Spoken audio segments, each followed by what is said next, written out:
Today and all of Thursday night, but with an 8-2 vote this morning, the San Francisco Board of Supervisors signed off Mayor London Breed's emergency declaration for the Tenderloin. The mayor wants to use police to stop drug dealers and move addicts toward a new treatment facility. KPIX 5's Wilson Walker on where things go from here. Over the course of that 10-hour meeting, a lot of people, both sides of the vote, made a point to acknowledge that the situation here is unacceptable, a disaster, pick your word. Well, with the vote of the board, it is now official. This neighborhood is in a state of emergency, and no one is really sure what is going to happen next. I think they're still figuring that out. Mary Ellen Carroll, who's the director of the Department of Emergency Management, has been tasked with making this work. She and her people have done, I think, an amazing job during the pandemic, and now they're trying to take on this new public health emergency, and they're going to try to stand up a facility, you know, to serve up to 100 folks, at least initially, and get those folks off the sidewalk and indoors. District 8 Supervisor Raphael Mandelman was one of the 8 yes votes this morning.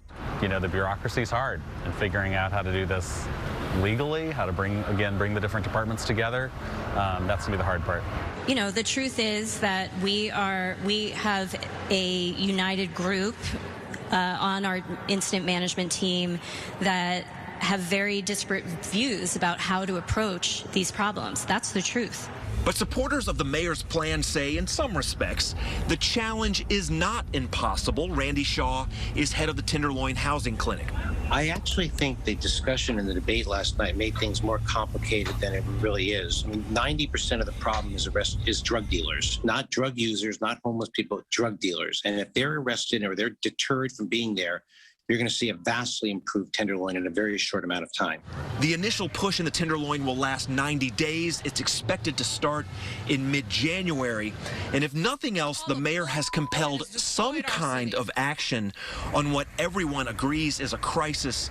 And for a lot of people, that alone is a significant start. I completely agree. It is a game changer. We've never had the entire city riveted on the Tenderloin. I've never seen the Tenderloin trending on Twitter as it was last night. So there you go. That tells you something. So she had to do something, but yeah, now she has said she's going to make change, and I think people are going to hold her to it, and so it raises the expectation level, but I think she had to do something. Mayor put a lot of chips down with that speech last week. Now several members of the Board of Supervisors have done the same in their own way. And now the real hard work starts. We will see what that looks like early next year. In San Francisco, Wilson Walker, KPIX 5.